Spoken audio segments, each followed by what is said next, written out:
Here we go.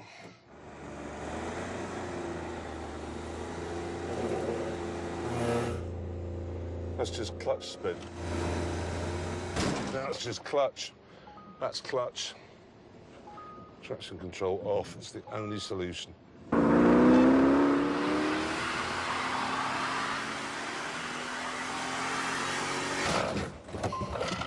Hang on. I think that ship is moving. I think we're getting further and further with each pull.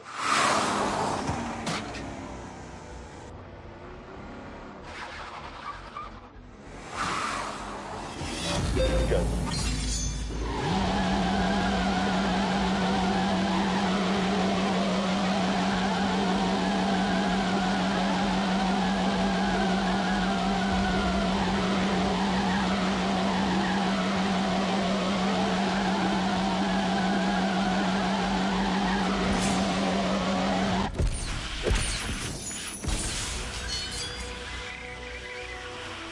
The power and strength of the Citroen.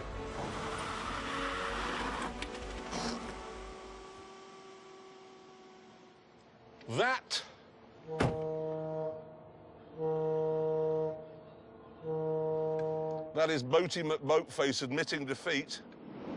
And with that sorted out, it was time to address the C3's practicality.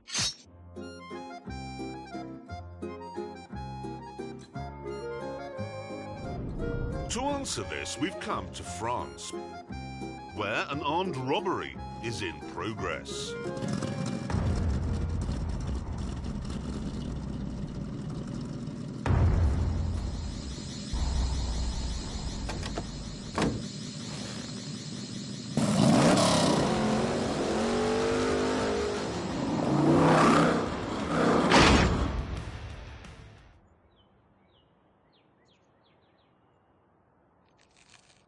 Burglars anglaises avec visage horrible are maintenant making their escape in a red 1972 De Tomaso Pantera GTS.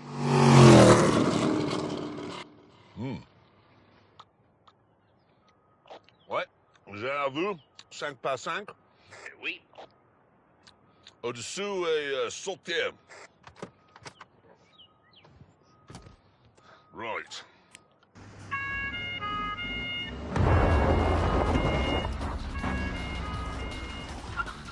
Let's do this!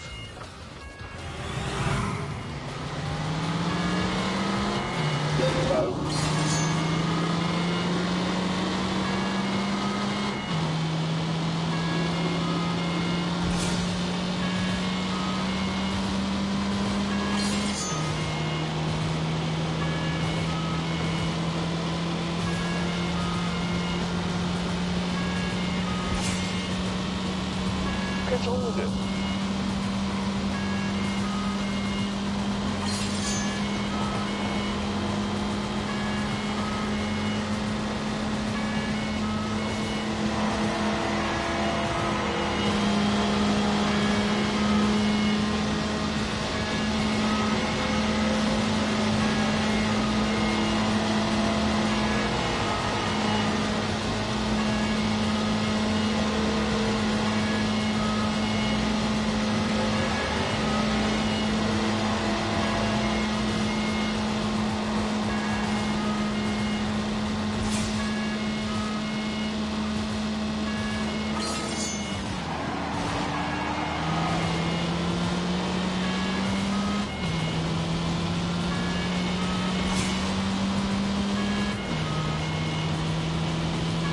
Right fast.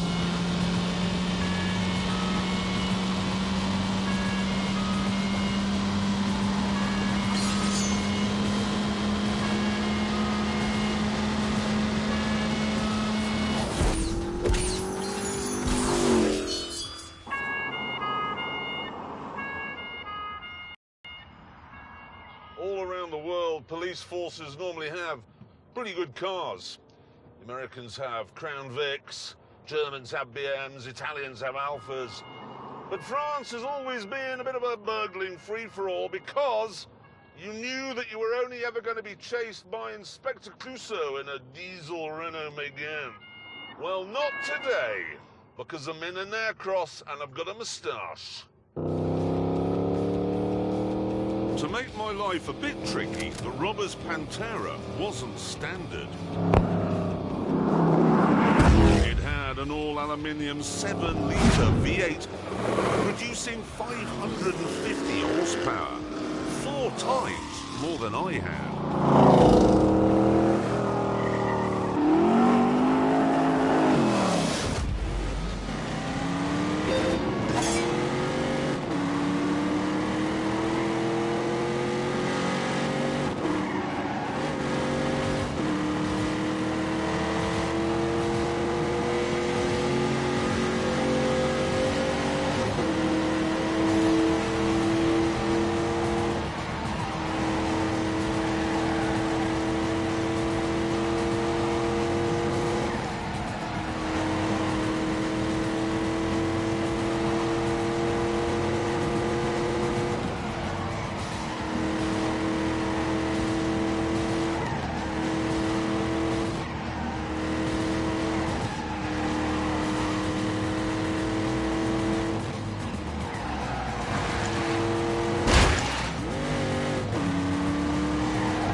I caught up with them.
I caught up with them.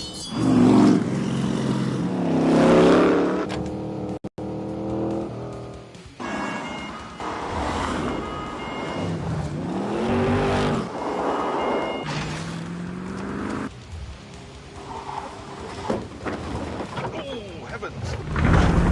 Oh, damn it!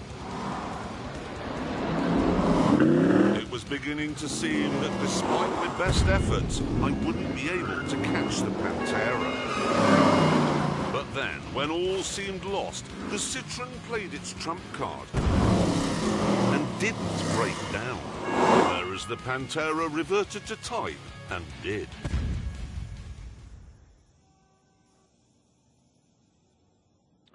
There you go, son. Oh, God. He's using hair dye. Anyway, it's now time for the final test, the big one. The answer to the question I'm asked 5 or 6 times a day. Italy is a difficult country to invade because it's surrounded on 3 sides by sea and on the 4th by mountains. These mountains, the Alps. But back in 218 BC, a Tunisian general called Hannibal did cross those mountains, using elephants to carry his gear. And what I want to know is, could he have used an aircross instead?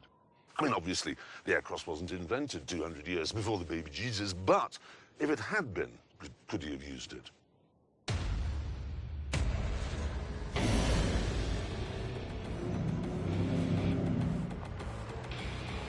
We know that the Citroën is powerful and torquey, but what really matters on a job like this is traction.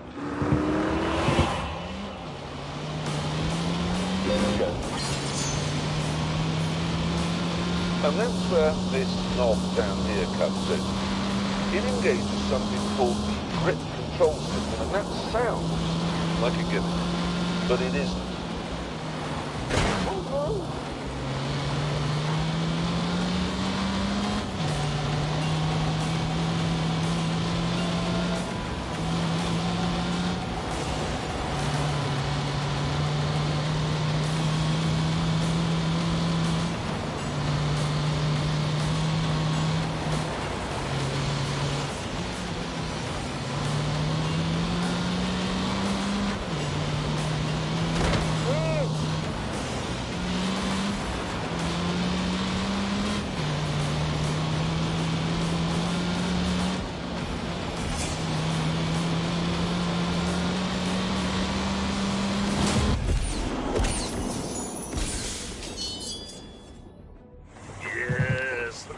Citroën, clawing away.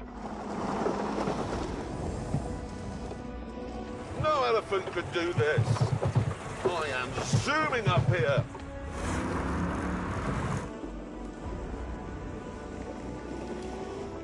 God knows what sorcery the computers are using to keep me going here, but they are.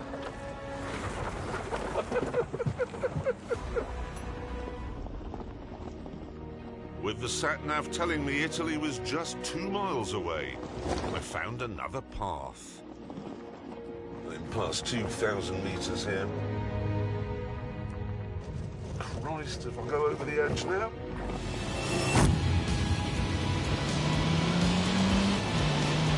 No.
Finally, the border moved into view.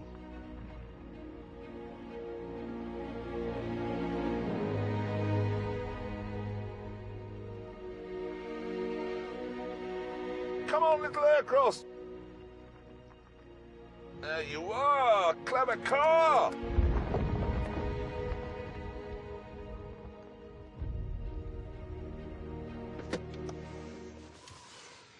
So there we are, faster than itself at the test track, strong enough to pull a ship, big enough for the entire Jolly family and a horse, and better at invading Italy than an elephant.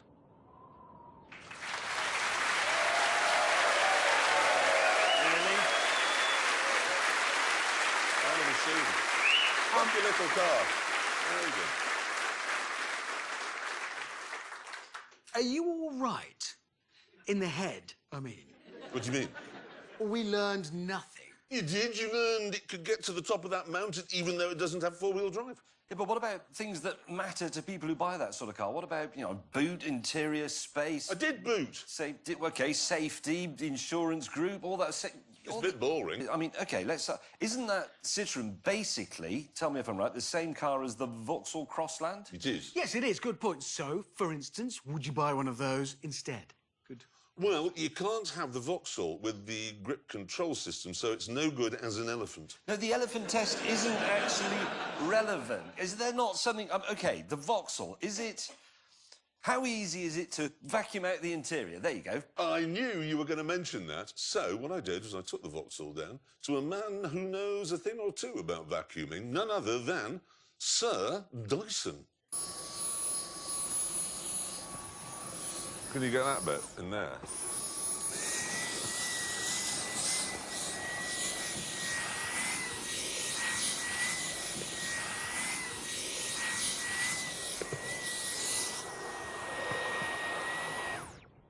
Any good? Brilliant. Is it? Very easy. Brilliant. Sir James Dyson doing a test, an important test for us there. Actually was James Dyson. Just a minute. What? Sir James Dyson is developing a new solid-state battery. Yes. He is working on the future of global personal transport. Yeah. And you've wasted his whole afternoon vacuuming out the interior of a Vauxhall. Yes. You have literally speeded up the end of the world. Yes. Yes, I have, and on that terrible disappointment, it's time to end. Thank you so much for watching. See you next time. Goodbye.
Thank you, and coming up in this incredibly exciting show, a young woman changes a wheel. An older woman drinks some lager. And Richard looks at a book. Look at that.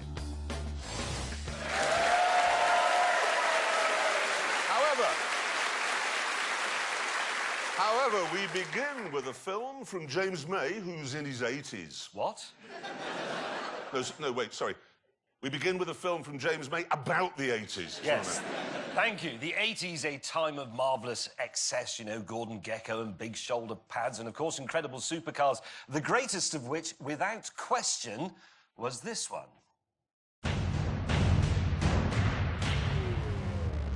The Ferrari Testarossa was excess on wheels. Be it looks, attitude, or even size.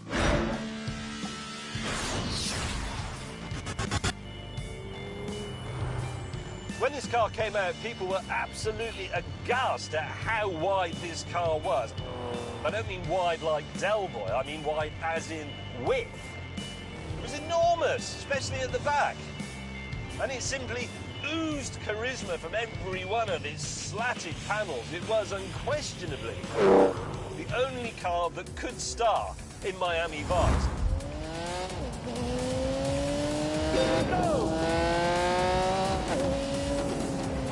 The price of this car when it went on sale in 1985 was £62,666. That is, as I'm sure you know, the number of the beast.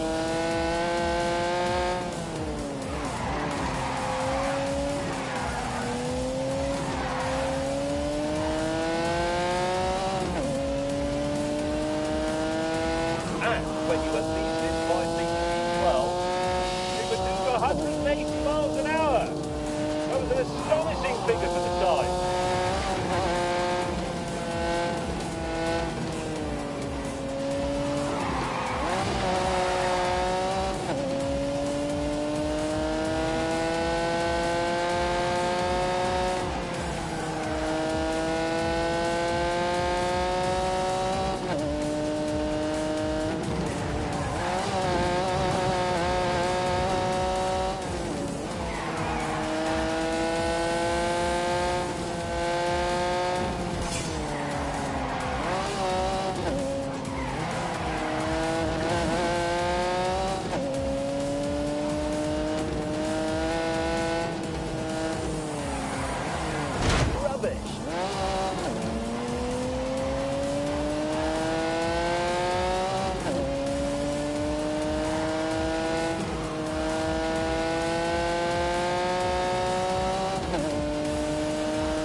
Full throttle.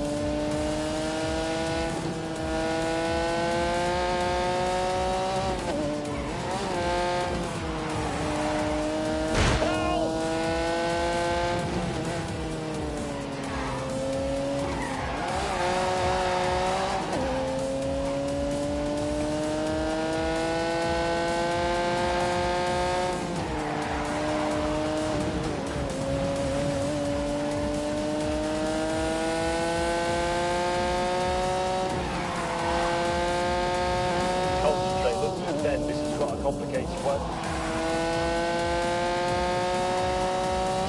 Oh, I don't want it.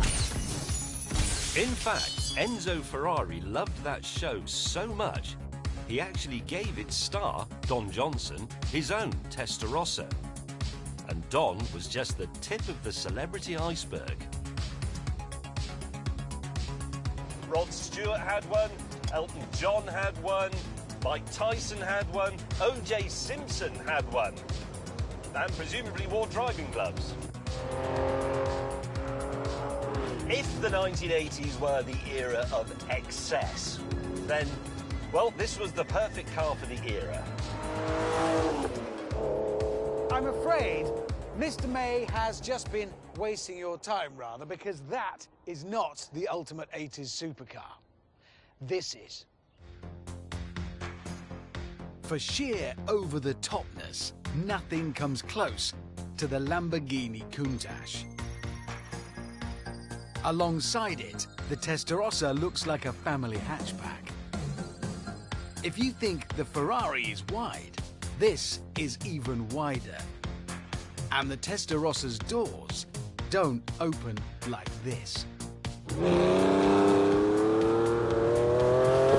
This version of the Countach, the LP5000, was launched in 1985 specifically to put the Testarossa back in its box. It's 48-valve, 5.2-litre V12 to take the Countach to 186 miles an hour, or to be precise, more than the Ferrari. Go! Thing is, supercars, to me, are all about being the ultimate. Doesn't matter what that is, but it has to be an ultimate. And this is the ultimate bedroom wall poster car. When I first saw one of these as a kid, it lit a flame in my heart. And when I saw one today, as a middle-aged man, that same flame roared into life.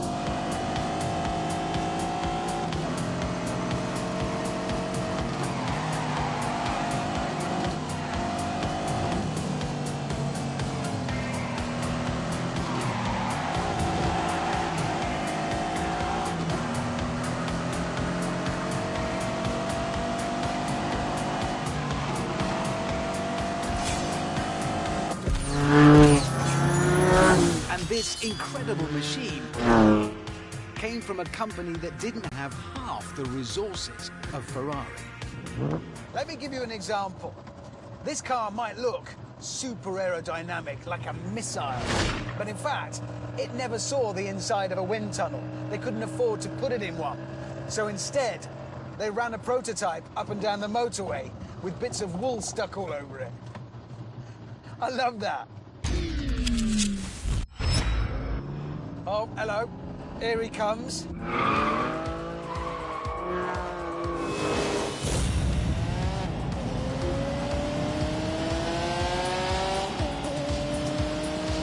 we go. Dab of brakes. Rubbish.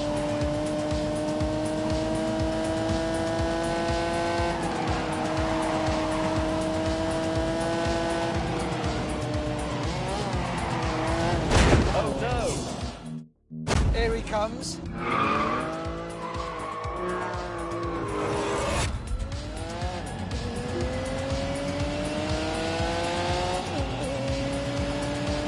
Away.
Comes.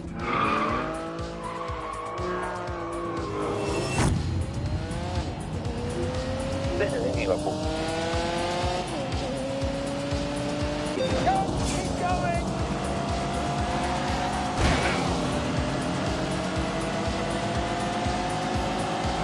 Come on, let it in.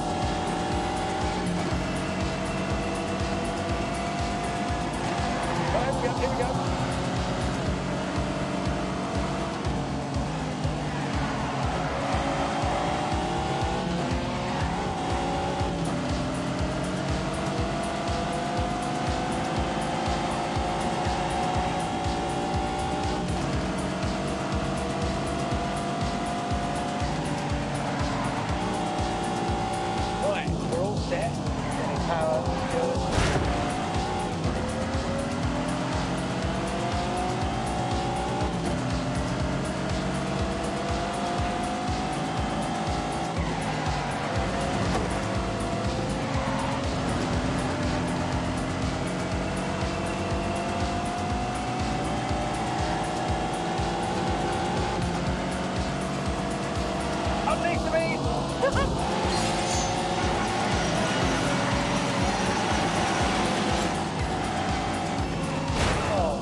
This is dangerous because of you.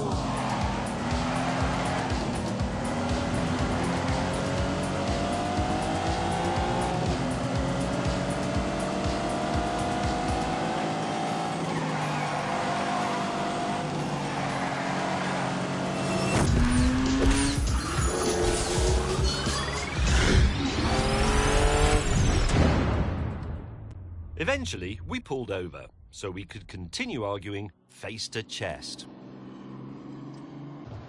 Oh, the brakes on. Brilliant. On the line. Right. Oh, that's not... That doesn't help much in there. You can't see behind you, can No, I just want to be really accurate, and you can help with that. That's in the way, and that's in the way. That's why the early ones had a periscope. Unable to agree on anything, we decided to take a more intellectual approach by having a drag race. Now, on paper, the Lamborghini is faster, definitely, but, as we've already observed, Lamborghini were a bit fast and loose with their performance figures back in the day. So now, finally, we can find out for real.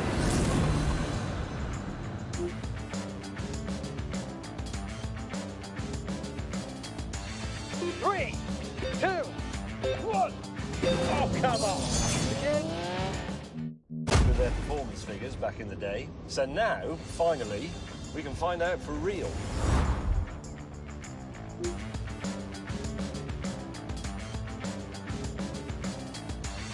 Three, two, one. We're off. Come on, keep going. Gotta keep the pressure on. Go, go, go.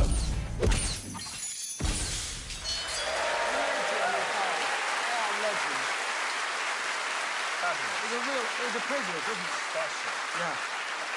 Couple of things I think you forgot to mention in that film. Hang on a minute. What? By attacking those cars, you are destroying the very foundations of everything we love and hold precious. And now it's time to destroy them a little bit more by seeing how slowly those cars go round the Ebola-drome.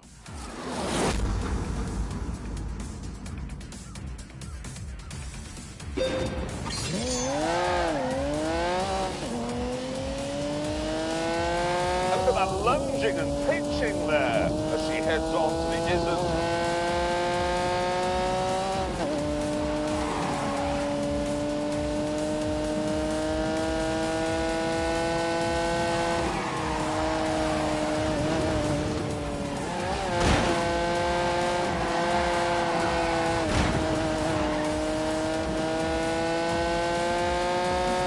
Bringing out that flat 12.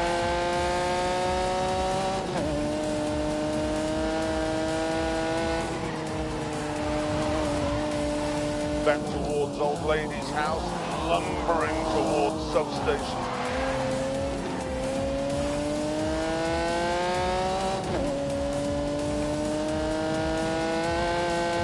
Just beyond the sheet to go. And across the line. She's nuts. She's absolutely nuts. Like sliding a Testarossa. I wouldn't do that for all the tea in China. Technical point that might confuse the viewers. You just said the raw from the flat 12, Yeah. which is sort of right, but I said V12. I knew you did. Which is also sort of right, because it's not a boxer, so it's a 180-degree flat V12. Like that. There you Literally go. not interested. It's a flattish V12. Anyway, Flattish. it's now time to see how the Lambo got on.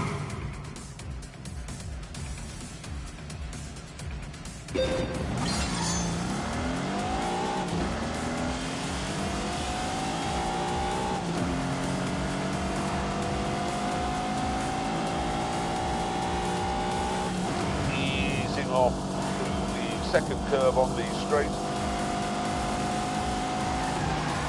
On the power towards your name here.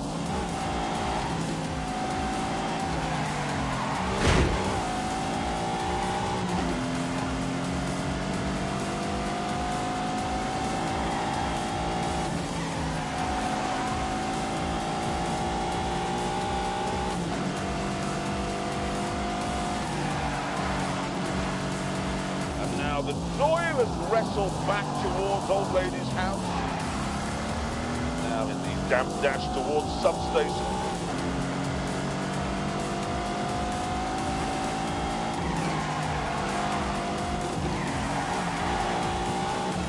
And there we are across the line. Great. Right. There's a new breed of small hot hatchback. And to find which one is best, we took the Grand Tour to that field just over there. Yes, the start point for our test was our own track in Oxfordshire. And this is what we'd assembled. I've brought the new Volkswagen Polo GTI, which has 197 horsepower. Richard Hammond has brought the new Ford Fiesta ST, which also has 197 horsepower. James May has brought the new Toyota Yaris, which has a ridiculous name, the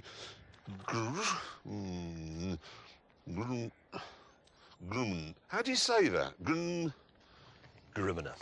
It isn't Gruminer. There's no at the end. It says Grum. Yours is a brown car. It's not brown. That is brown. Oh, yeah, it is. It isn't. It's mushroom. The cameramen know about colour. Is it brown? It's brown. Definitely brown. It's brown, not. there you It's go. mushroom.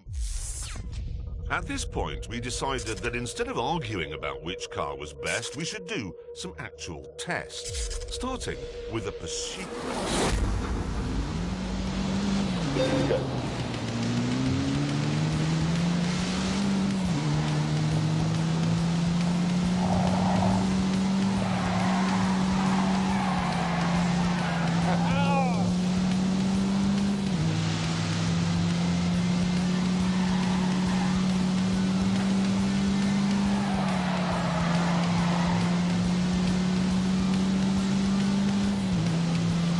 Drive carefully.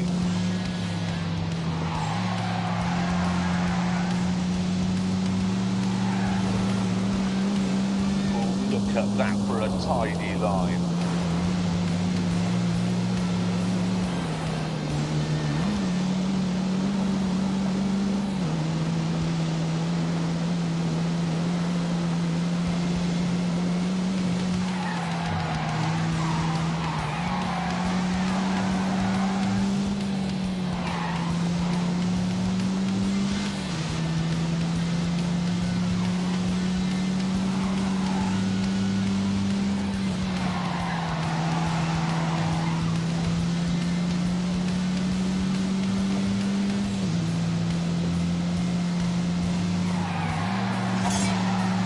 Mind-blowing, mind-blowing.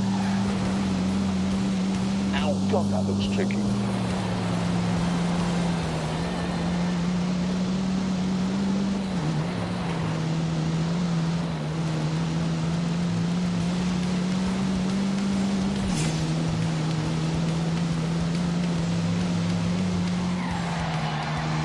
Hurry up!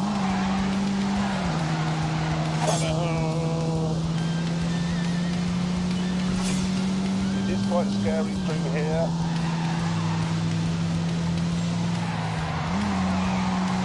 Right, splendid. Several laps later, both of us were still the same distance apart. It's just occurred to me, we both have the same knowledge of this track. We both have 197 horsepower. This race may take a while. However, Brakes are fading. I can feel them fading a bit. They do get hot. mine, meanwhile, had got smoky hot. So, much to the annoyance of our colleague, we decided to call it a draw. Can I just say, if this was a proper race rather than a catchy-up race, I'd now be in the lead because I treated my car properly and didn't overheat the brakes. Have you heard this? I did hear that. But you don't pause So in in other a words, race. if you drive slowly, you win. Yes, because my brakes aren't overheating. I could still be You going never went round. more than 28 miles an hour. Rubbish! When did you watch a motor race on the television, on Grandstand or whatever? And they said, "Oh, Rather we're just than gonna listen have to any horses, more cars of and May's bits." bizarre theories on motorsport, we decided to move on to the next challenge. A drag race. Let me talk you through the engine. It's a 2-litre turbo. 3, 2, 1, go.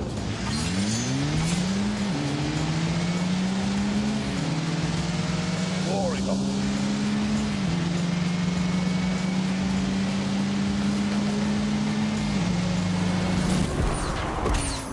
Yes! Oh, what? A victory for the fat boy! That can only mean that VW have got their figures wrong. Again. This surprising result called for a bit of a debrief. The mushroom-coloured polo Round. The brown VW has won. Actually, I've got to be honest, I am quite surprised by its I'm slightly astonishing surprised. victory. It is really annoying and there's nothing you Because can it's do. heavy. Yes. Yeah, and it's only as powerful as this. The DSG gearbox makes a huge difference. Yeah, the double clutch. I mean, every time you two have to change gear, you lose 20 yards. Well, there's no way can you keep up with that with an Instant. old-fashioned box. No, it's one gear, then another. In this. yes. Oh, hang on. Text from Mr. Willman. You idiots. Nice. Kind. Stop banging on about double clutch gearboxes and lift off oversteer. These cars are supposed to appeal to young people and they have no idea what those things are. The winner of this test will be the car that appeals most to millennials, not old men like you. So what test do we do that young people would be interested? No, wait, I've had an idea. What exactly is a millennial?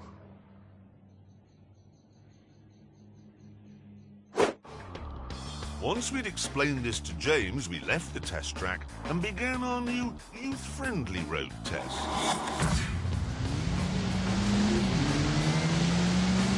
Wally.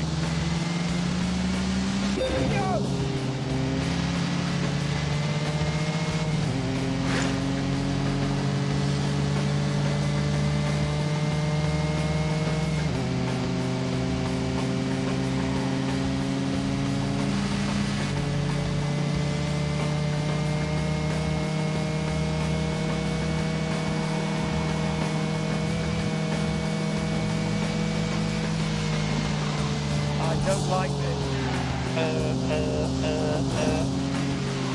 Oh my God!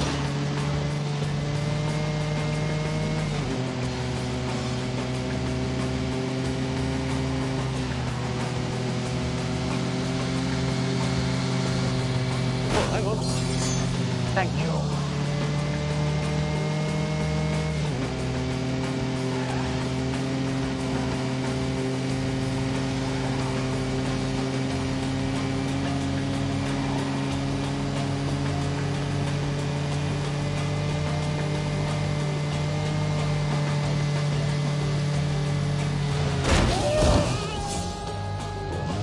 Okay. James, we left the test track and began our new youth-friendly road test. I didn't get that. Go!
Apart from you drinking plastic, which is evil, I thought that was all going rather well, the test appealing to young people. Yeah, we'd talked about carbon dioxide and polar bears and expressed our support for the Labour Party. Yeah, I mean, apart from the bit where the juicer blew up in my face, obviously it was all going rather excellently, we thought. It was, yeah. Yeah, but unfortunately, Mr. Willman said we hadn't got the idea at all. No.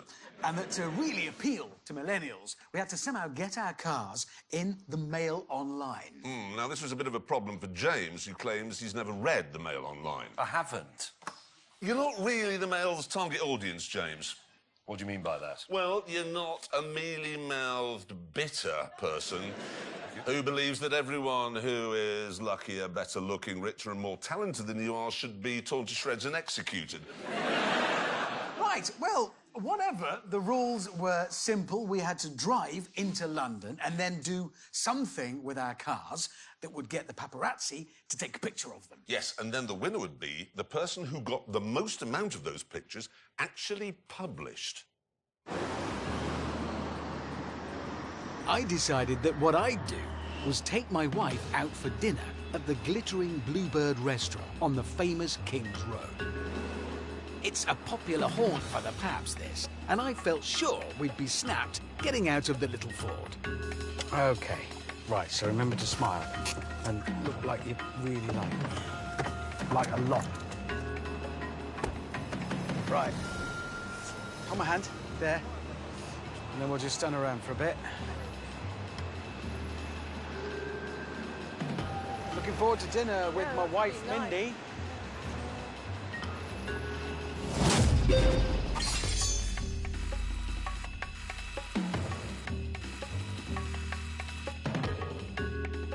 Jeremy, meanwhile, had decided that to get himself noticed, he'd have a puncture and then get a celebrity, like Binky Felstead, to help him mend it. You grab the spare wheel. Really?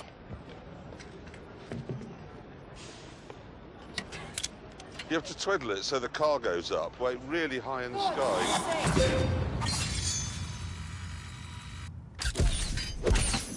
Come on, get back into this. Exhausted. James, meanwhile, was driving a car that's never been papped, through a part of London that's never been papped, with his dinner date, historian Mary Beard, who hasn't been papped either. And I'm absolutely delighted. I mean, this has made my month, this. Oh, well, thank you. That's very generous. Meanwhile, back in Chelsea, There's no paps. There's nobody here. No. There's no photographers. It's ridiculous. I've always been photographed here. Look, here I am. And here I am. And here... Oh, she's just a friend from work. with dinner over, the two most unpappable people in history were waiting to be papped.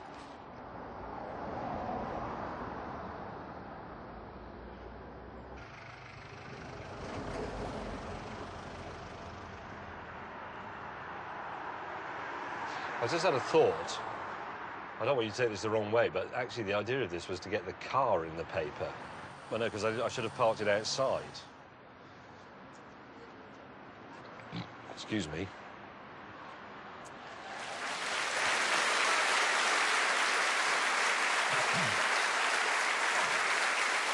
James, did you burp in front of Mary Beard? I did, I'm sorry, it just fell out. I apologise. And also, I know a lot of people will be thinking, oh, we engineered that. We really genuinely didn't. All you have to do to get papped when you're in our line of work is go into London, do something mildly out of the ordinary, and then they swarm... Well, Or get not round absolutely you. clattered and fall out of a club with no trousers on. Yeah, that's a good way of doing it. Or Anyway... catch pneumonia. Anyway, while... Yes. I've had that a few times. Anyway, listen, while we were waiting to see which one of our antics got into the Mail Online, Mr. Willman came up with another youth-friendly idea. Yep, he said each of us had to take a picture of our car and then see which of us got the most likes of their snap on Instagram. I had done just that. For my Instagram picture, I am not messing about. I've recruited a top photographer, and I'm very excited because he's brilliant. Look at that. His name is David Yarrow. He's one of the world's greatest wildlife photographers, and his plan was to recreate this shot using my car instead of the tiger. So I'm coming in. I think the most important thing is to have energy. It's got to be full, it's got to be dynamic. And that means I think we need water flying up between me and the car. I want to be as close, safety-wise, as you'll allow me to be. Yeah, got your number. Okay.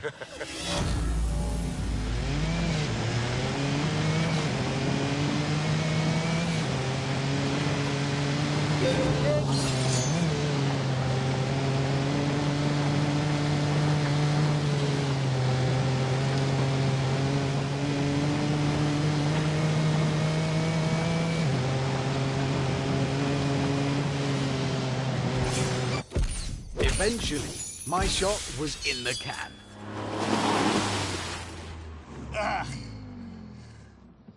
As was May's. And so, after no work at all, was Jeremy's.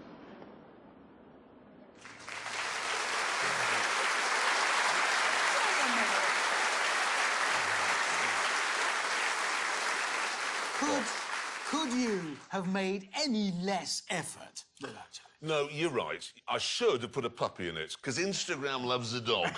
Yeah. Anyone on Instagram, it's all just dogs, basically. Anyway, with our pictures posted on Instagram, we were all given another challenge to see who could get the most views of their car on YouTube.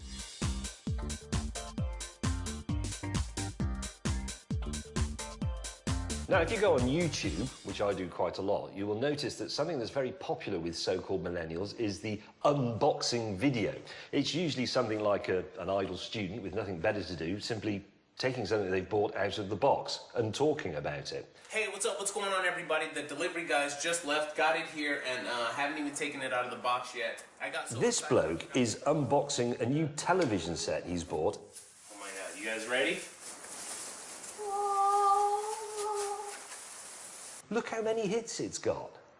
The stand is not mounted on it. You'll have to put that on later.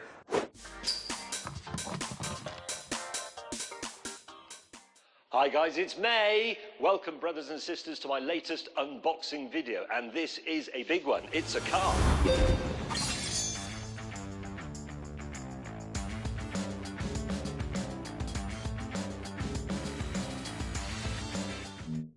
Welcome, brothers and sisters, to my latest unboxing video. And this is a big one. It's a car.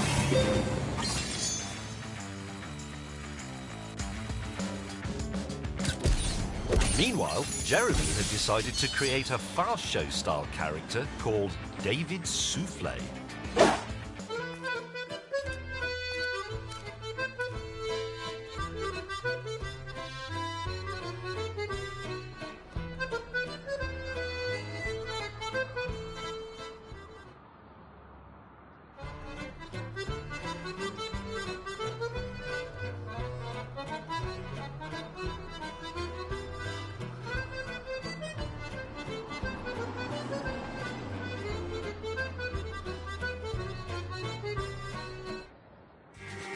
Back at the airfield, my next stunt was ready. Right, now down there is a man. I don't know his name, but it doesn't matter because in a moment I'm going to run him over. 3, 2, 1, go! And here we go.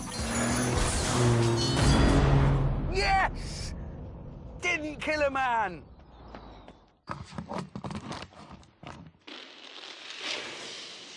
Oh, I like that a lot.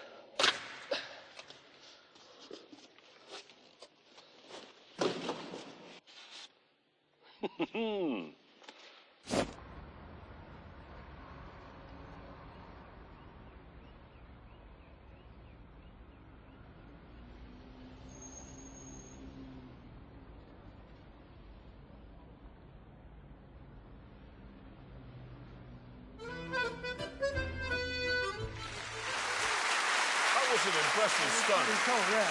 For that. How's his therapy working out? I'm getting over it.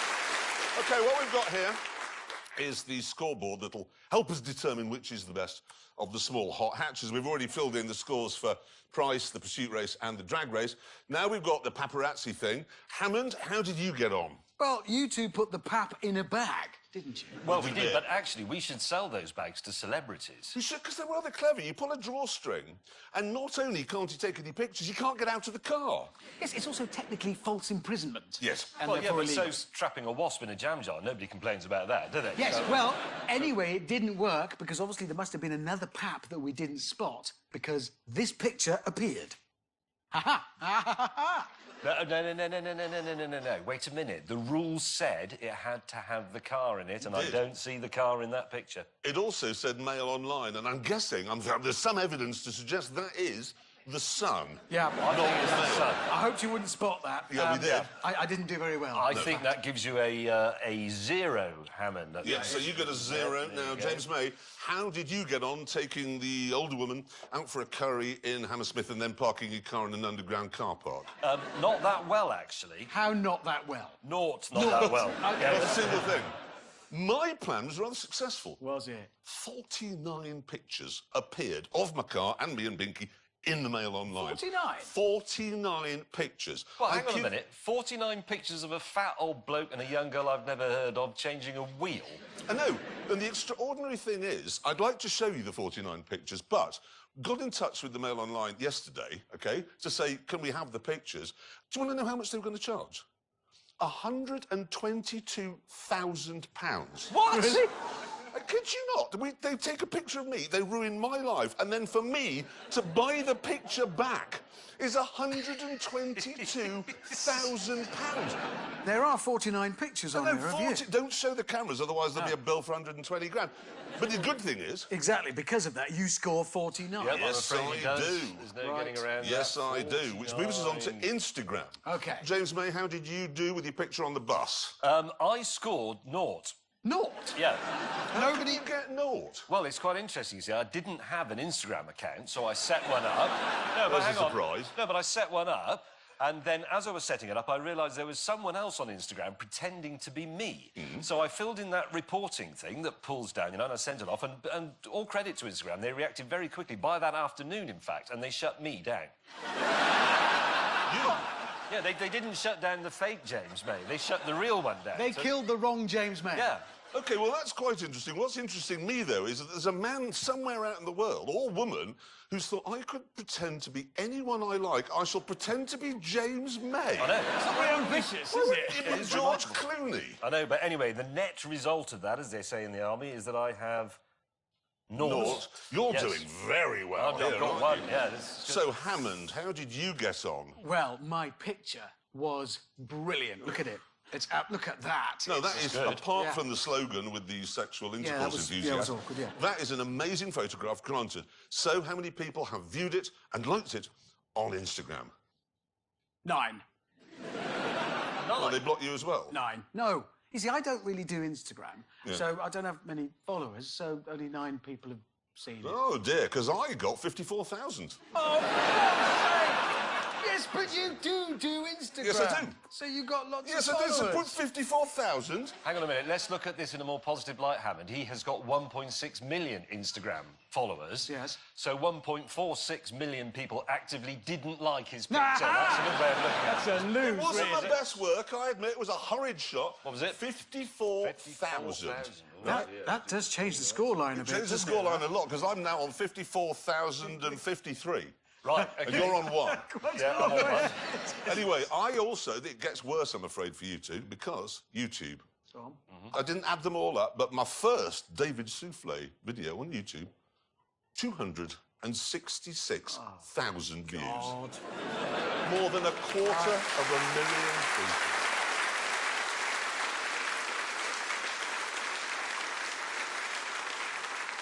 You are ahead now. Yes, that's just comfortably in the lead, I would Yeah. say. Yes. So come on, Hammond. 16,800. What, for all that effort? I know! I don't get it either because I gave it a really cool, tempting caption.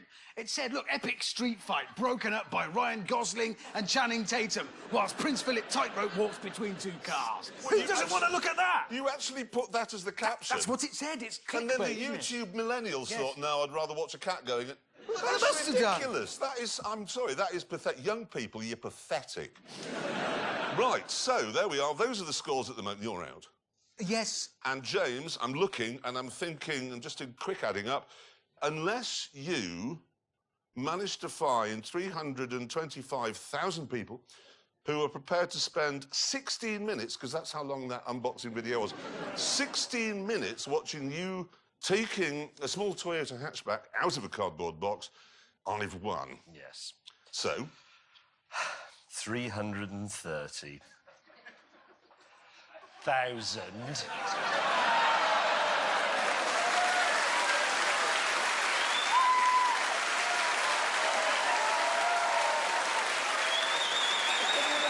Out of a box. Oh, he's doing the dance. You see this dance? How does he always manage to win? Well, I think on this occasion it was partly because you tried to appeal to millennials by creating a fast show type character when nobody under 40 has ever heard of the fast show. No, that's exactly right. You might as well have done the comedy adventures of Neville Chamberlain in 1939. That would have been better. So, because there are more people who'd rather watch an old man take a small car out of a box than watch him endangering an office junior or me wearing a moustache, we have to deduce that the best of these small hot hatchbacks is comfortably the worst. Yeah, that is our conclusion. Yeah, and on that terrible disappointment, it's time to end. Thank you so much for watching. See you next time. Goodbye.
Hello and welcome to what is a Grand Tour mini special. It's all based around here in this rather troubled part of the world. You've got Syria and Iraq and Iran sort of at the bottom, and then at the top you've got Russia. But in between you have this sliver of peace and prosperity, and that got us thinking.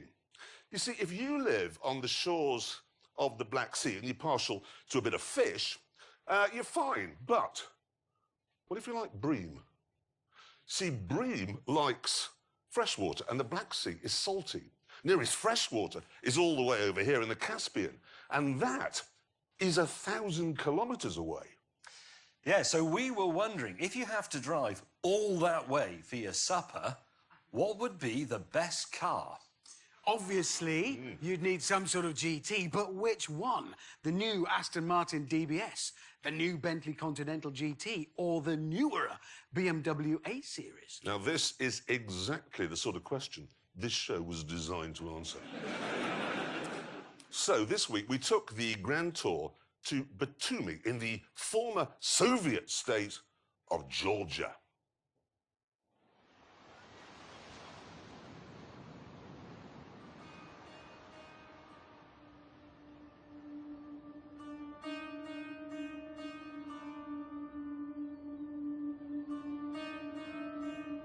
The meeting point was on the shores of the Black Sea, and naturally enough, James May was the last to arrive in the new BMW 8 Series. God, it doesn't look anything like as good in the flesh as it does in the pictures. It is disappointing in the metal. I'm afraid that's the case. And brown! What? Brown! It's sunburst orange. Mate, that's a brown car. It's sunburst orange, it's not brown. It's brown! Orange. And it looks very like a Toyota. Is No, it it on doesn't. delivery wheels? Are they specially for delivering it? What are you talking No, about? there's like little casters. wheels that they can move it that's around what I on. mean. Oh, you've got the new where? Bentley On that's the the back same of as the Bentley. old Bentley. Apart from being a completely new car. Yeah, but it looks the same. It doesn't look the same. It's completely different front end, different sides. Oh, no, it looks like an different Aventador. back. No. It's a completely new car. That's horrible. Oh, that's quite vivid, isn't it? I mean, worryingly for you, I quite like that. You like that, exactly. So this is, it's a DB11. No, well, no, it's the DBS. Superleggera. Because it's very light, isn't it? Is it? That's what Superleggera means, yeah? It's 72 kilograms lighter than a DB11. And no more expensive. Well, it's a bit more expensive. How much more expensive? It's £67,000 more Yes. than DB11. And how much is it? A lot. Is it something like £250,000? No! What is it then? A little bit less. 230? A bit less. 225? Yes. Mine's £100,000. It's contemporary and it's modern. There's no good saying, oh, it looks Japanese, as if that's a slur. The Japanese advanced the that just car means a bit- massively in the last century. Eventually, we decided to stop arguing and drive from here on the Black Sea right through Georgia and Azerbaijan to the Caspian for a nice piece of grilled bream. The question I really want to answer on this journey is this. How can the DBS be worth £67,000 more than the DB11 when, from where I'm sitting, they appear to be exactly the same? At first, you're forced to say, well, it isn't. This interior simply isn't good enough in a £225,000 car. Just not even close. You look at the Bentley and you go, that is an interior. It's chintzy, but it's fabulous. However, as we left the city, the DBS's true colours started to shine through.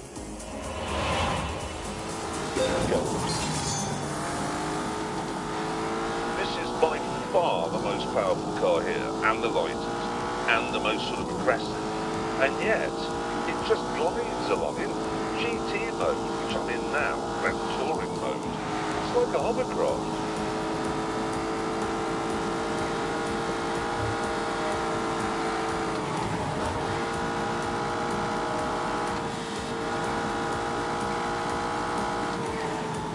Look at that for a tiny line.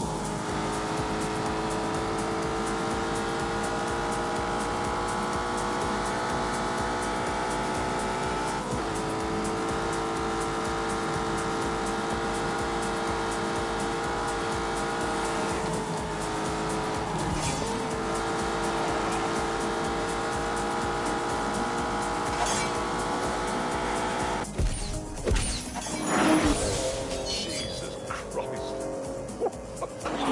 Right, there's a small difference there between the DB11 and this. I'm afraid you're going to have to face facts, both of you. You're in wheelbarrows, and I'm in a spaceship. Oh. An old man imagining he's James Bond.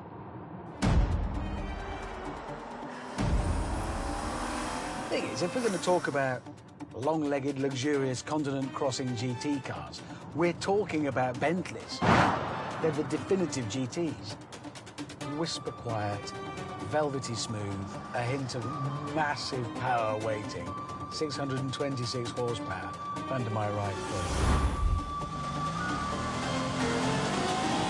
Go!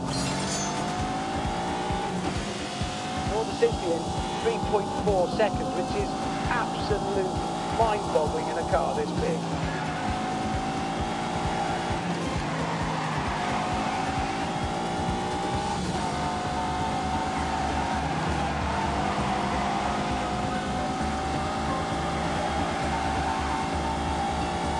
Are you ready?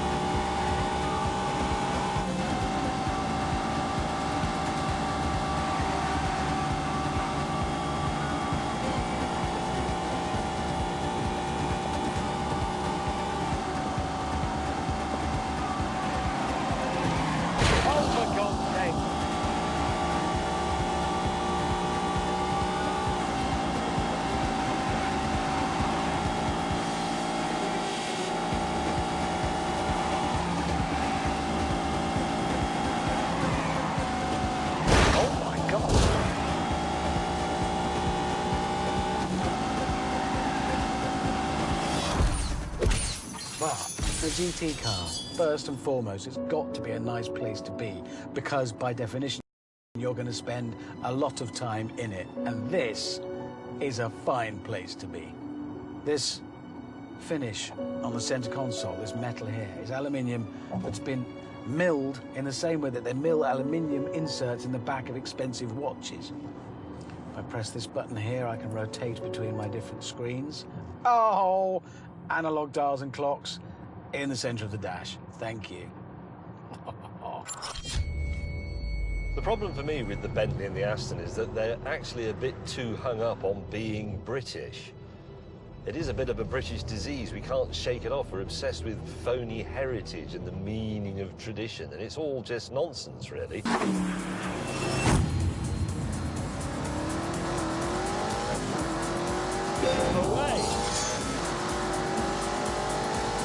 Actually, if you want to talk about heritage and tradition, heritage and the meaning of tradition, and it's all just nonsense, really.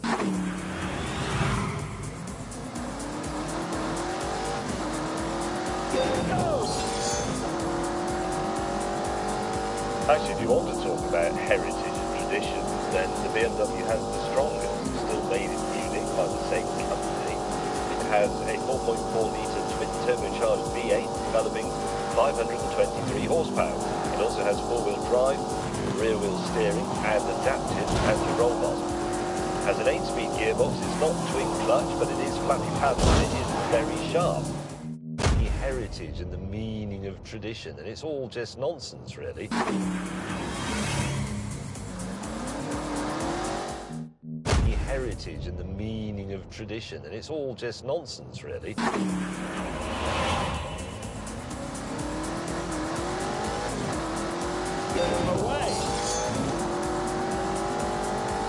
Actually, if you want to talk about heritage and tradition, then the BMW has the strongest, still made in Munich by the same company.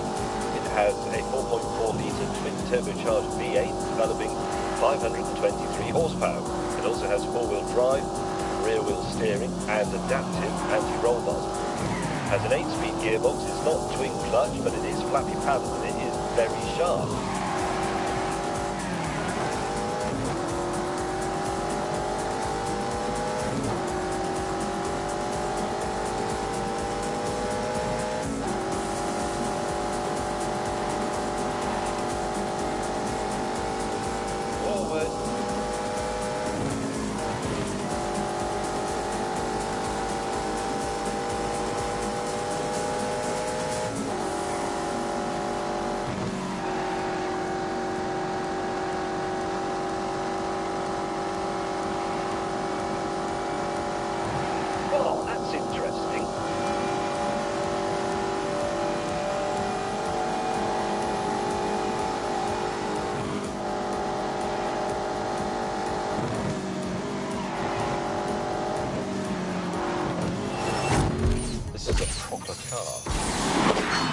Not tinsel. Even though our cars didn't recognize Georgia as a country, we soon arrived in the town of Gori, the birthplace of Joseph Stalin. Outside, we checked out the statue of Stalin, which that night caused a debate between, well, two of us. The man who beat Hitler is from your town, so obviously, as they have done, you put up a statue to him. But then it turns out that he's an even bigger mass murderer, so do you take it down? Yeah, it's tricky, that one. It's very tricky. Can we talk about our cars? No. Well, I'm not interested in the war. Well, it's more than the war, Hammond. This is sort of a pivotal bit of 20th century history. It affected the whole world. Right, well, I'm off to bed. What? I'm off to bed. You're to bed? I'm going to bed. I'll see you in the morning.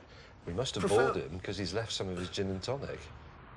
After some more considered debate about the town's Stalin problems, I had an brainwave.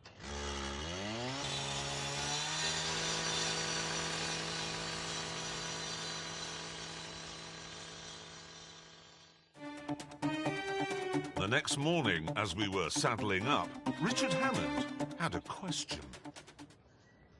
Why have you put Nigel Mansell's head on my bonnet? I thought you'd like it. You know, British racing driver, British car, thought it'd be appropriate. It's a bold statement, isn't it? So you've got a famous Brummie in the car and on the front of the car.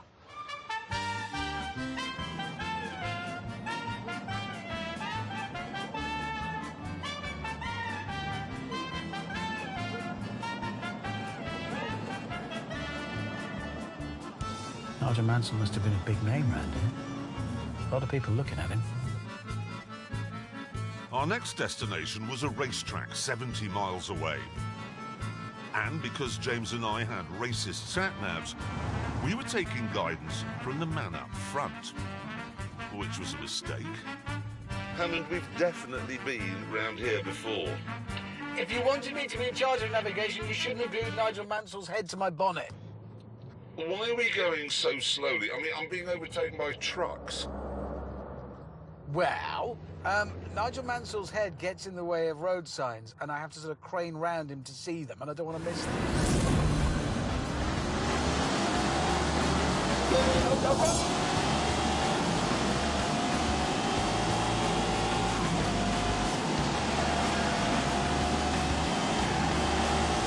Sorry, sir.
Having parted company with James's fan club, we eventually arrived at the racetrack.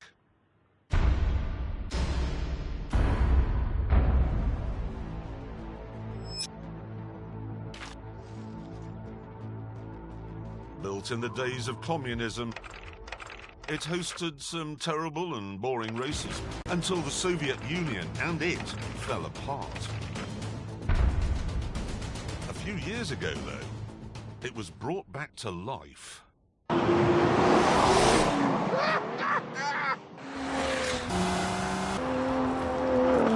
we got to remember, 715 horsepower is a huge amount. That is a cathedral of power. 119, 122, 129, 136. God, that is so quick! And the best thing is, it's old school. All of that power goes to the rear wheels. There's no four-wheel drive, there's no four-wheel steering, there's no fancy trickery. Oh, look at this. Drifting with the traction control off.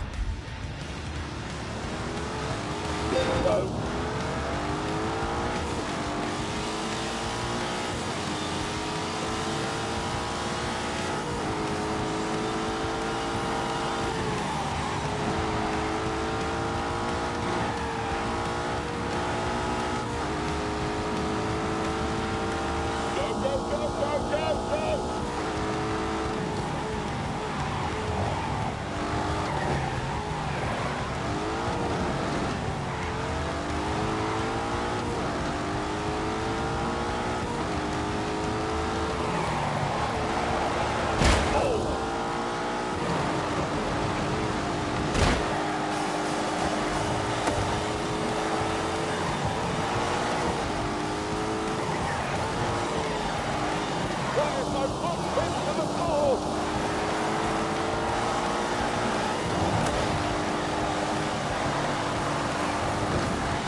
onto this bridge.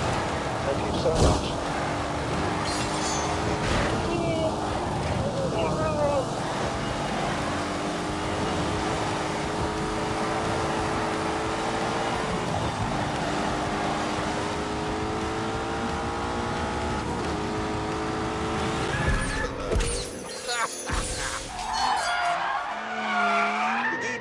Was the first Aston I've ever driven that felt good on a track.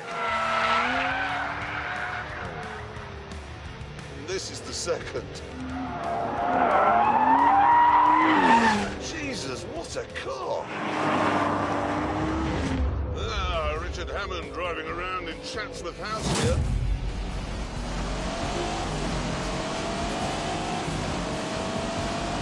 We're off.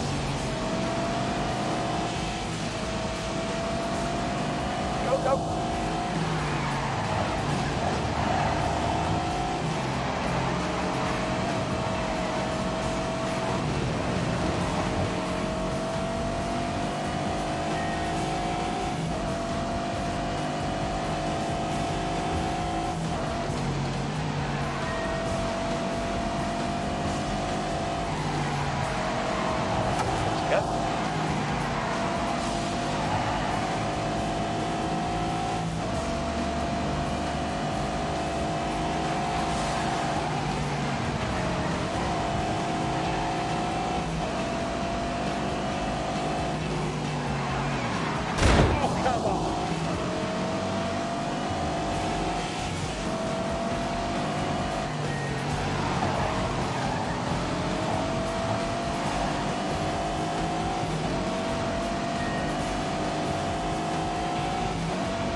There's no getting away from that.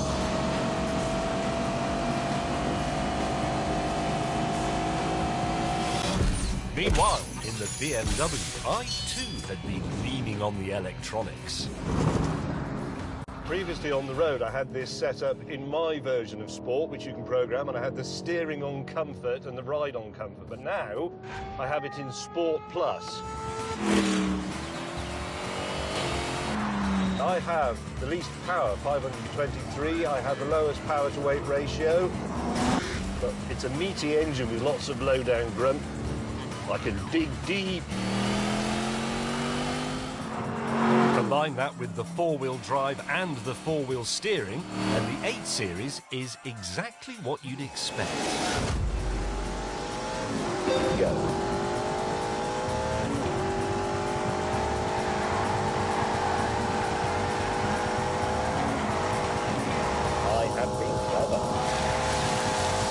There. It is tremendous. Danger. Ow. And the four-wheel steering, and the 8 Series is exactly what you'd expect.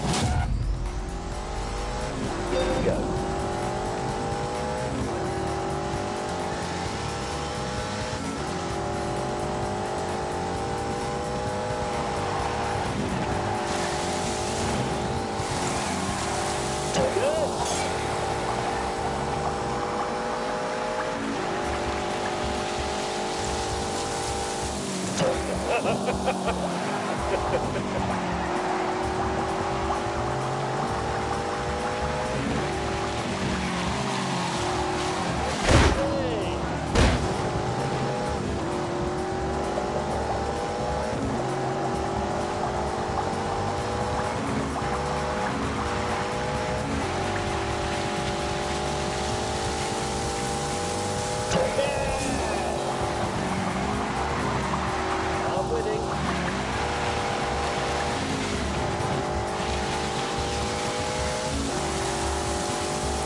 is easy. It's a BMW. It feels like a BMW. It's so easy, in fact, that while going past the pits, I noticed something.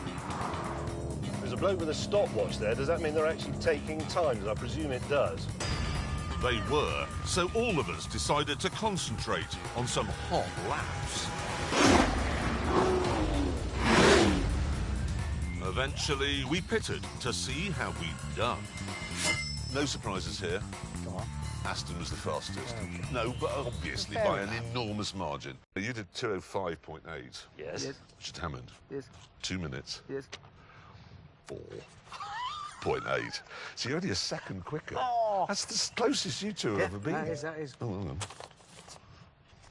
Text. Oh, God, Mr. Willman. How does he know when we're all sitting around? It's uncanny. Go on, then. Right.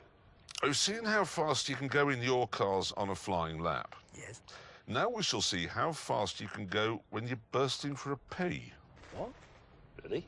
Right. Each of you will drink 3 pints of water, wait 20 minutes, and then see how much your times improve.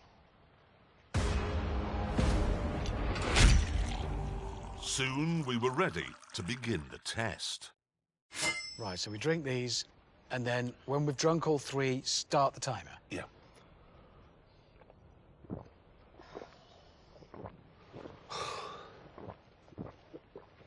That's disgusting. It's just revolting, this stuff. Thing is, this is quite an interesting test because when I drive normally, I drive on the motorway at 70 miles an hour. Of course you do. When I need a pee, I'll do 180. Goodbye. Oh, no, that hurts. Oh. 3, 2, 1. I'm out of here. Good luck. Oh, it's his starting. Ah, no, running's unwise.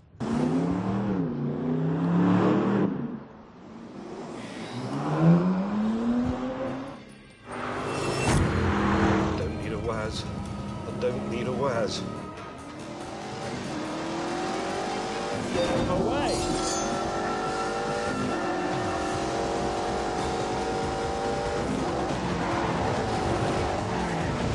Rubbish. Don't need a Waz. I don't need a Waz.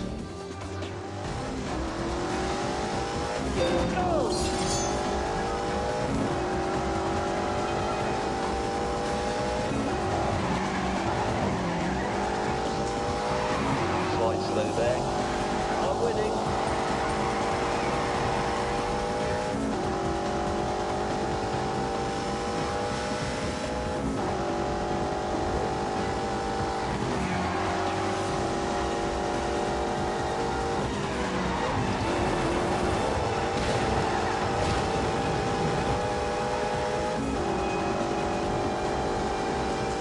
Right then, let's go.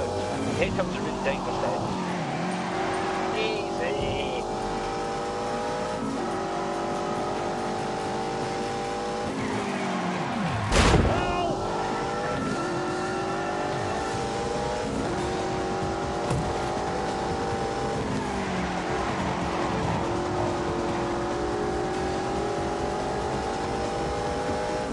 Get faster.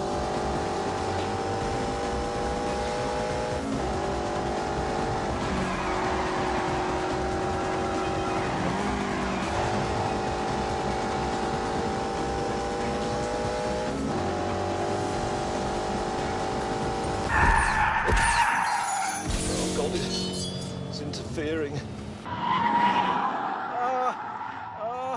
Come on. Come on.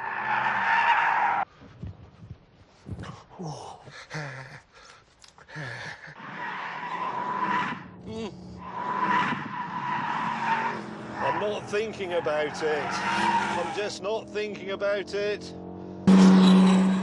Need a wee. Braking hard. Oh, it's worse going through the corners because it all sloshes to one side.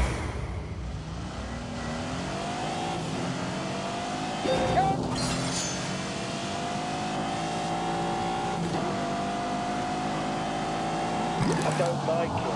You're going to burn for that. Oh, my God. Oh, bugger. Bollocks. Oh.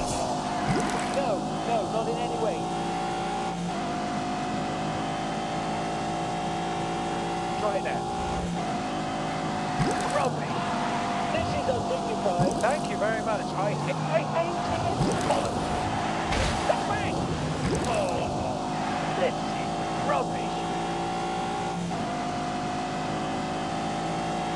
What a tip. Oh. Come on, come on, come on. Oh, God. Nobody cares.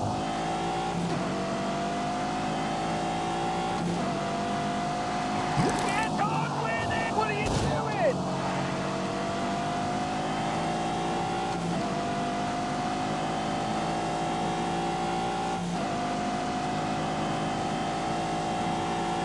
Get off!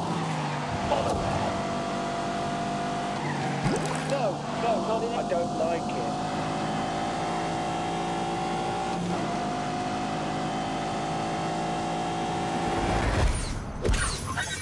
That'll do. Just, can't run. It's gonna happen. What? Who's in there? Have James! a bugger off, I'm having a waz. Hurry up! I'm having a waz. Just hurry up, I'm going to go in a minute. Right, that's it, let me in. Oh, God, there's more. Oh, God. It's just awful. When you... Listen, mate, James is in there, and I'm first. You ain't getting in ahead of me.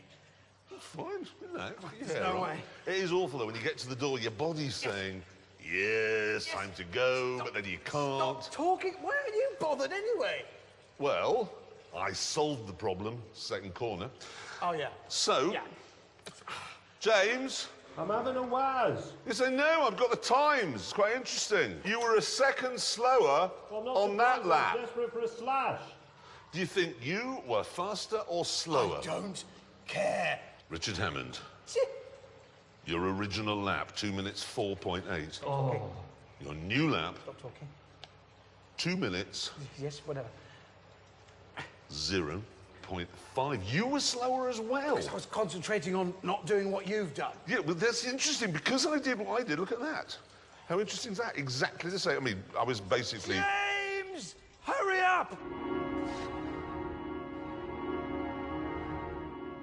The next morning, we went for a drive round Tbilisi, one of the coolest cities we'd ever been to. We then found a flea market and decided to test the boot space in our Grand Tourers by picking up a few souvenirs. I'm not sure they would have been able to win a war like this. This is a Russian wall clock. It says Moscow on the dial. It works. Is it a Soviet one? Yeah. A Soviet cine camera. Now, come on. How much is the record player? We're going to do a selfie. I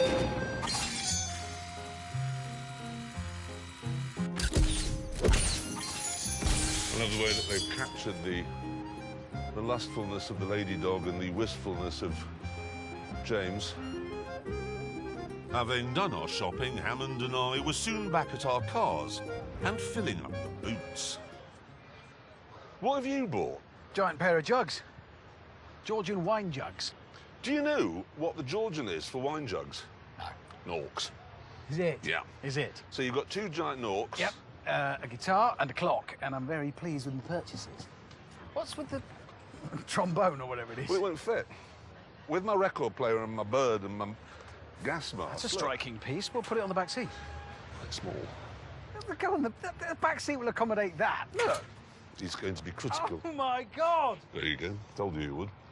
Do Aston Martin describe that as a back seat? Yes. I wouldn't call it a leather pouch.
Anyway, the interesting... See, Yes.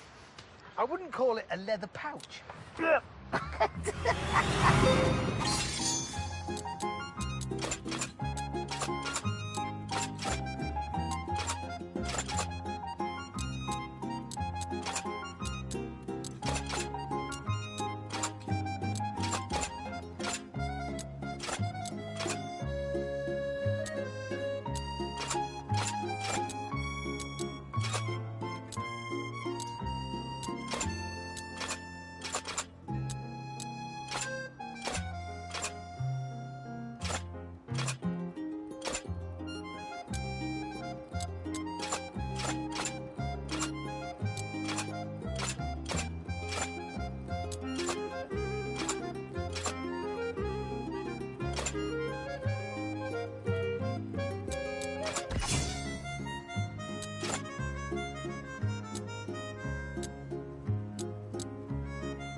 Anyway, the interesting thing about the Aston Martin is... I've got quite a lot to say. I need to get out now. At this point, James came back after a very ambitious shopping trip. Could you hold the porcupine, please? Yak goes in first. How big is that boot? It is actually really big. It's unnecessarily big, It's too much boot. It's a Grand Tourer. It's for taking luggage, as you said only the other day. His master's voice will go there. And then the Spanish man of war. I then came up with a plan to get rid of what wouldn't fit in my car. I bought you a present. You're a musical man. That's very thoughtful of him, actually. Thank you. With our souvenirs loaded up, we got back on the road.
At the next town, May and I wanted to pull over, and Hammond didn't.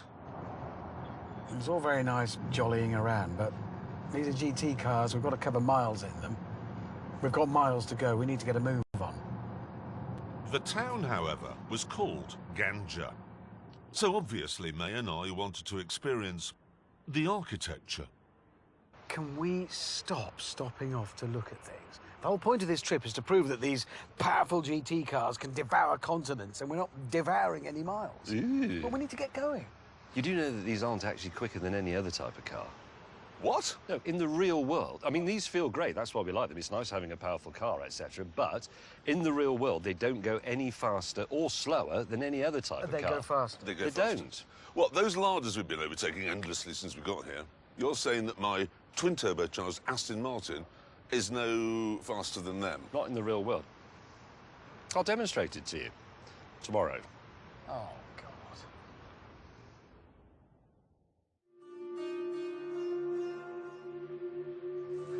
Right, May, what is your thinking? Well, I've bought this Renault 9, it's the GTL. And I've flown Abby out to drive it. We're going to drive 50 miles to a place called the Garden of Paradise. Why can't we just go where we're going? Because I just said we're going to the Garden of Paradise. Right. It'll be nice. So Abby gets a 2-minute head start. Mm-hmm. You won't be able to catch her. Oh, well. You won't.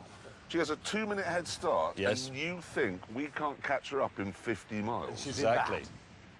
That's not in good condition. It wasn't very expensive. Start the engine, please.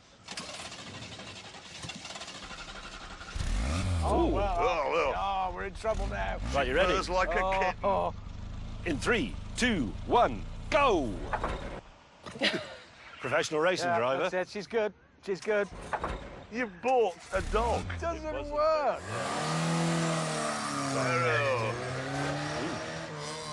18 seconds. Stop sounding excited about this ridiculous escapade. 2, 1, begin.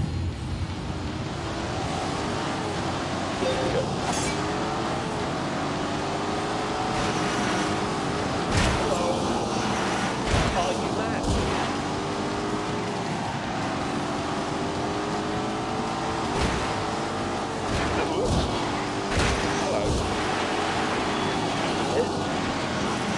You nothing.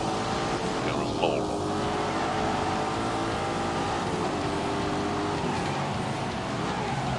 For God's sake.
Abby, but you're not having it. The finish line at the Garden of Paradise was close. And as we entered the outskirts, the patio of paradise, Abby was in sight. The race we knew would be ours, but then it turned out that actually the finish line was in the 14th century. Oh, my word. In narrow, very narrow. How much a carbon fibre chin spoiler is on one of these, but I bet it's a lot. By this stage, I knew I'd lost, so I needed to come up with an excuse. Leave the head. A hat. This is not Bentley country now. This is really Land Rover territory. James May, you are a bloody idiot. Sit rep. Man arrived at the window, took 30 units of currency away, and I now have this hat. Eventually, Hammond and I found Abby's victorious Renault at the finish line. And then, what was definitely several hours later, May turned up. Oh, here he is. Oh, God. Who won then? We did. Did you? No, we didn't. Well, he went hat shopping. I did. Look. Took him Really? ages choosing that one. Honestly, we must have been... How long were we hat shopping? Must have been a good half hour to get the right one. Well, half an hour with the black one, and then I didn't like it. That does not happen by accident. That sort of thing takes time. With James's unrealistic real-world test out of the way, we continued heading east.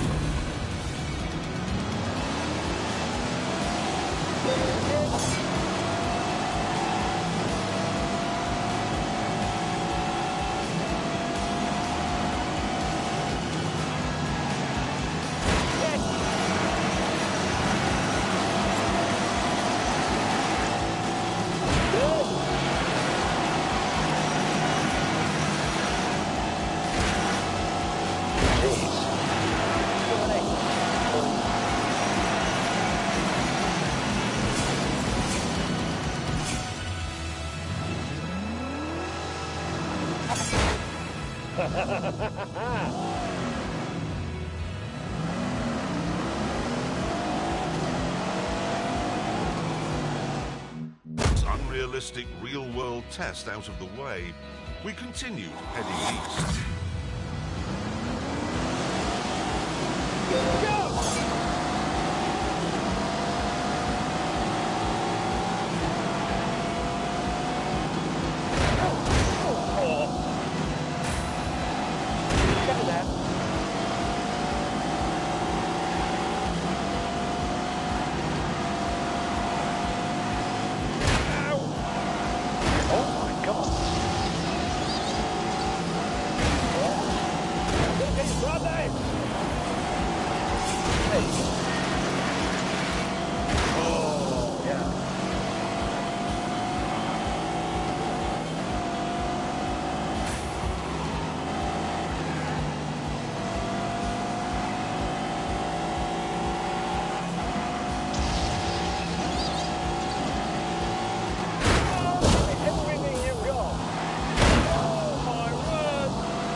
For God's sake.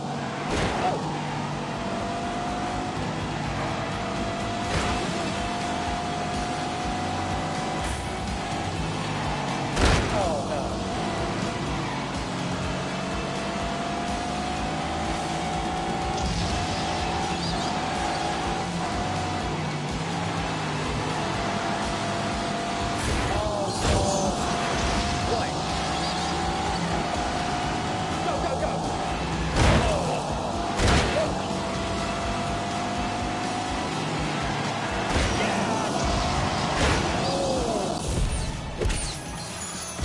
All the things a car has to excel at to be a good GT car.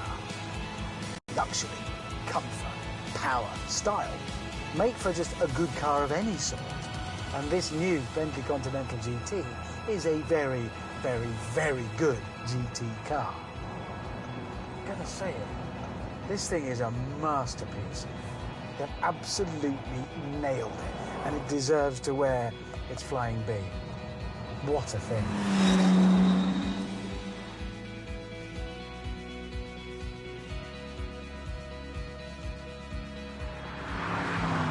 So, my BMW. Now, when we started this trip, I merely thought it was rather good. But now, I'm pretty much in love with it. And most of that, to be honest, is because of that V8 engine. It's smooth, it's quiet, it's unobtrusive, but then you just knock it down a few and give it a bit of shoot.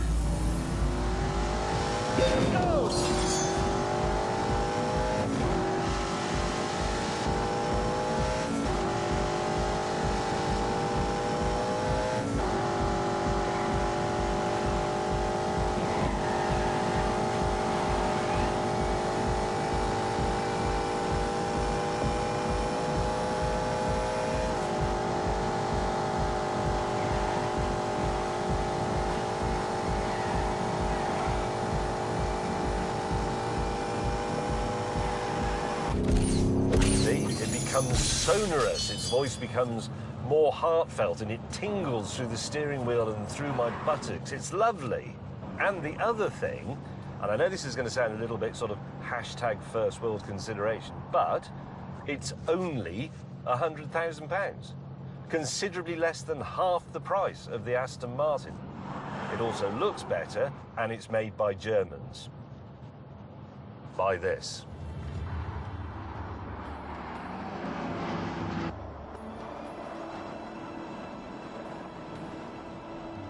Been a great trip, this. A couple of things we've learned on the way. Number one, Georgia, hidden gem, Tbilisi in particular. And number two, pottery is much sharper than you might imagine. Then there's the DBS, and that is tricky. It is as fast as hell, and it's comfortable, and it looks sensational. It's a hugely appealing car, but is it worth £70,000 more than the also hugely appealing DB11? And I don't think it is. I just don't think it is. Maybe if they'd fitted an interior that made you feel special, like the interior does in the Bentley, I'd have a different view, but they didn't. So I don't. Sorry. After a stunning drive through the tip of the Caucasus, we eventually arrived in the jaw-dropping capital of Azerbaijan.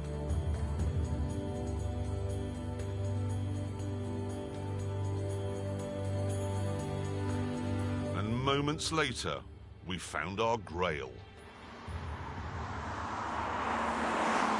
There we are, look, 50 feet below sea level, and we have arrived at journey's end. The Caspian, the largest inland body of water in the world. Our journey is complete. Let's get a bream.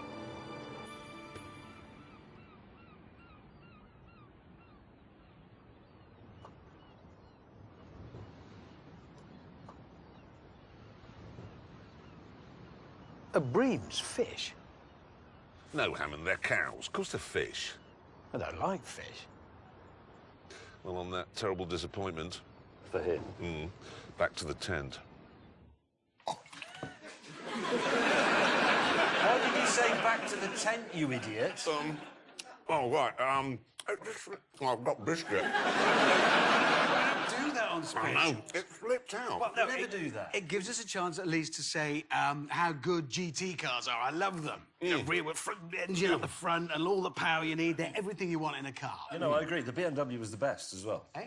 Yes, but James, why don't you tell the ladies and gentlemen about the BMW's lane departure system? You know, the one that keeps you in the white lines when you're driving along? Yeah, well, the thing is, it was a pre-production car, so it had a slight glitch in it and you couldn't turn it off. And it's quite annoying on the road, you know, because it does that. But on the track, the problem is that you aim for a perfect apex, but the car thinks he's about to have an accident, and then it just throws you back into the middle of the track again. It's extremely irritating. There was that, which you moaned about a lot, and the gearbox.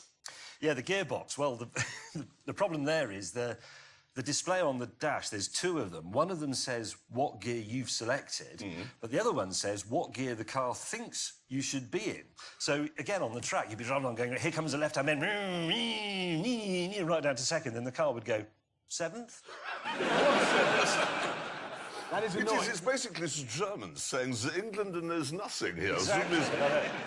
But it was bloody fast, the BMW. It was excellent. But I still think the Bentley was the best. It was the best. Well, I agree. What? I agree. Look, I really like the DBS, OK? It was a fantastic car. I like the DB11 as well, and the Vantage. But for doing that journey, I'd choose the Bentley. Yeah, wait a minute. Haven't you just recommended the Aston Martin DBS to a friend of yours? Yes, I have. And has he since bought one? Yes, he has. And on that terrible disappointment for him, it's time to end. Thank you so much for watching. Goodbye.